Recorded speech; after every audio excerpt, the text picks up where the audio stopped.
Female students facing threats after sexual harassment. The sexual harassment case at Assam University's Diphu town campus continues to escalate.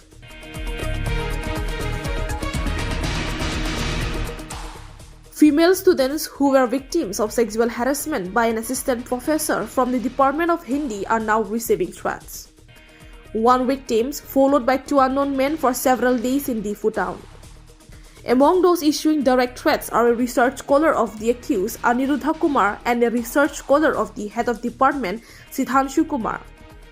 Aniruddha Kumar himself has been frequently spotted around the university and town, further threatening the victims. Recently, he even posted threatening WhatsApp status targeting the victims. Complaints have been filed with the police. Aniruddha Kumar faces serious claims including molestation, illegal relationships, attempts to kill his wife, and forcing her into group sex. On November 17, 2024, 11 female students from the Department of Hindi reported to the Pro-Vice Chancellor about molestation and wrong behavior by Kumar, including inappropriate looks and offering tobacco in class. On November 25, 2024, a research scholar also filed a complaint claiming wrong behavior by Kumar during a discussion on research. Soon after the complaints, a research scholar of Kumar threatened one of the complainants, saying, "Think about your family and future before complaining. You will have to live here. We will do anything for Aniruddha sir." Moreover, another research scholar of HOD, Kumar, harassed a victim over the phone. Despite complaints to the university administration, no action was taken. The victim then approached the district superintendent of police, who ordered a careful inquiry. Police have already questioned the accused and are taking further action.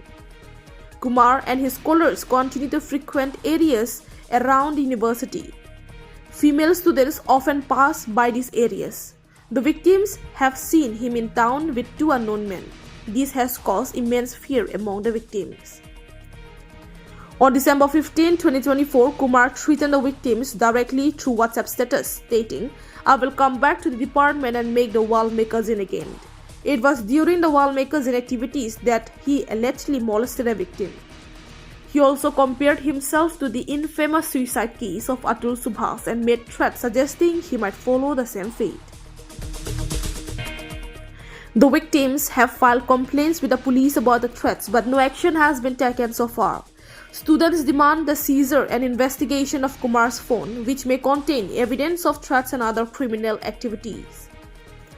Police have registered the case, and Sub-Inspector Hiramon Roy, the investigating officer, has stated that multiple interrogations of Kumar have been taken place. He was called for further questioning on December 25, 2024. The police are working carefully, and a charge sheet will soon be filed in court. According to sources, the District Commissioner of Karbi Anglong and the Superintendent of Police are personally overseeing the case. Although Kumar has been suspended, he continues to roam freely and the victims are still being threatened. The question remains, what is happening in Karbi Anglong? Why are we failing to ensure the safety of our daughters in this university campus? It's time for reflection. The central government granted us this university after much struggle. But if our daughters are not safe here, it's the responsibility of the entire Karbi Anglong community and its organizations to step forward and understand why and how this is happening.